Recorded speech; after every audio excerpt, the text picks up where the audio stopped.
ఈరోజు దుబాయ్ వేదికగా జీడబ్ల్యూఏసీ కార్యవర్గ సమావేశం ఏర్పాటు చేసినాం. ఈ కార్యవర్గ సమావేశంలో గల్ఫ్ మేము 2 సంవత్సరాలుగా ప్రభుత్వం ఏర్పడినప్పటి నుంచి రేవంత్ రెడ్డి గారు మమ్మల్ని పట్టించుకుంటున్నారని చెప్పేసి మంచి ఉద్దేశంతో మేము ఉన్నాం.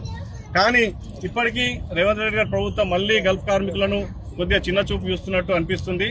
మేము ఎప్పుడు కూడా కృతజ్ఞతలు తెలుపుతూనే ఉంటాం. ఎందుకంటే రేవంత్ రెడ్డి గారు చేసిండ్రు, చేయలేదని కాదు, బట్ ఇప్పుడేం చేస్తున్నారు, ఎందుకు మా గల్ఫ్ కార్మిక సంక్షేమాన్ని పట్టించుకోవట్లేదు?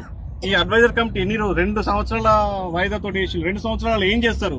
గల్ఫ్ కార్మికుల సమస్యలు ఏమున్నాయంటే మేము ఇచ్చినాం కదా, మీ ముందనే మాట్లాడినాం కదా రేవంత్ రెడ్డి గారు, మీ ముందనే మాట్లాడి మీరు కూడా అన్నారు కదా ఎన్ఆర్ఐ పాలసీ ముసాయిదా రెడీ ఉంది, ఇంకేమైనా మంచి అంశాలు ఉంటే జాయిన్ చేయాలా, మేము ఆడి చేసుకుంటాం, మళ్ళీ మీటింగ్లో కలుద్దాం, చేసేద్దామని చెప్పేసిళ్ళు. మళ్ళీ 2 సంవత్సరాల కాల వ్యవధితోటి ఒక అడ్వైజర్ కమిటీ ఏర్పాటు చేసిళ్ళు.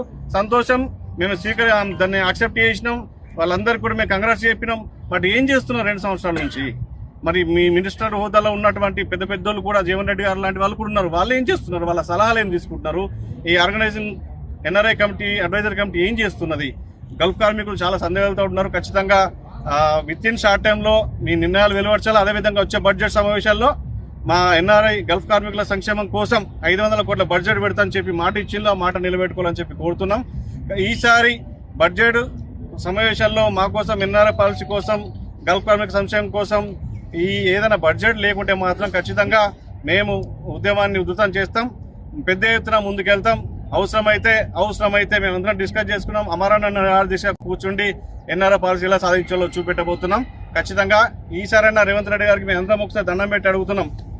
ఎన్ఆర్ఐ అడ్వైజర్ కమిటీ వేసింది, దాని యొక్క వివరాలు, రిజల్ట్స్ ఏమవుతున్నాయో మీకు తెలుసు. రేవంత్ రెడ్డి గారు దయచేసి మీరు మంచి మా మనసుతో ఉన్నారు, మేము కళ్ళారా చూసినాం, మీరు చేస్తారని నమ్మకంతో ఇంకా ఉన్నాం.